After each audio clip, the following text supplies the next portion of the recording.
Football ইতিহাসের অন্যতম সেরা তারকা ক্রিস্টিয়ানো রোনালদোর বয়স এখন ৪১ বছর, কিন্তু মাঠে তার ফিটনেস ও পারফরম্যান্স দেখে তা বোঝার উপায় নেই। ইউরোপের শীর্ষ লিগ ছেড়ে সৌদি আরবে খেললেও তিনি এখনও পর্তুগাল জাতীয় দলের অধিনায়ক। রোনালদোর দীর্ঘদিনের ফিটনেসের রহস্য নিয়ে কথা বলেছেন তার সাবেক শেফ জর্জিও বারন।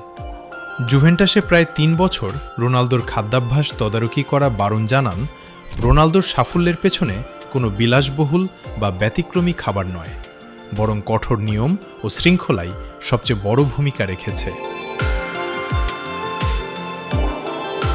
বারনের মতে রোনালদোর দৈনন্দিন খাদ্য তালিকায় থাকে প্রচুর প্রোটিন, পরিমিত কার্বোহাইড্রেট, অ্যাভোকাডো, টাটকা শাকসবজি ও ফলমূল।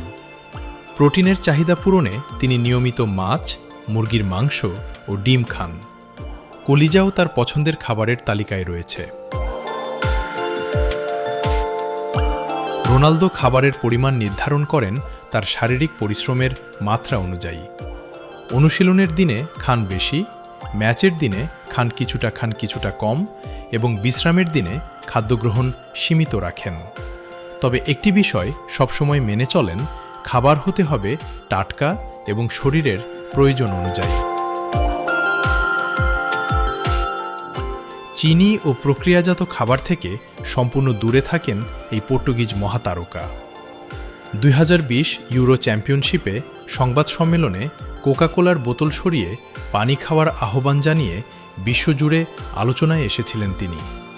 বারন জানান, রোনালদোর কাছে চিনি যেন বিষের মতো, এমনকি কফিতেও তিনি চিনি ব্যবহার করেন না। খাদ্যাভ্যাসের পাশাপাশি ঘুম ও বিশ্রামকেও সমান গুরুত্ব দেন রোনালদো।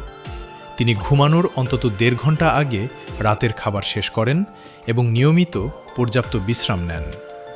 জর্জিও বারনের ভাষায় রোনালদোর ফিটনেসের মূলমন্ত্র হল ৬০% সঠিক খাদ্যাভ্যাস এবং ৪০% অনুশীলন। দীর্ঘ ক্যারিয়ার জুড়ে এই নিয়ম মেনে চলার ফলেই ৪১ বছর বয়সেও বিশ্বের অন্যতম ফিট ফুটবলার হিসেবে নিজেকে ধরে রেখেছেন ক্রিস্টিয়ানো রোনালদো।